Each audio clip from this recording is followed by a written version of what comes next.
si mengawasi STNK memakai helm, kemudian di lingkungan sekolahnya ya tidak melakukan bullying, menjadi pelopor dalam menjaga agar tidak ada teman-temannya atau kawan-kawannya yang terjerat di kasus narkoba, kemudian juga mencegah rekan-rekan yang lainnya untuk tidak terlibat misalnya tawuran, kemudian juga hal-hal yang kira-kira tidak menguntungkan bagi pelajar itu tersendiri.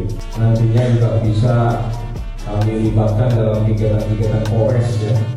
Seperti kita juga ada kegiatan sahur sekolah yang kita akan laksanakan setiap hari Senin.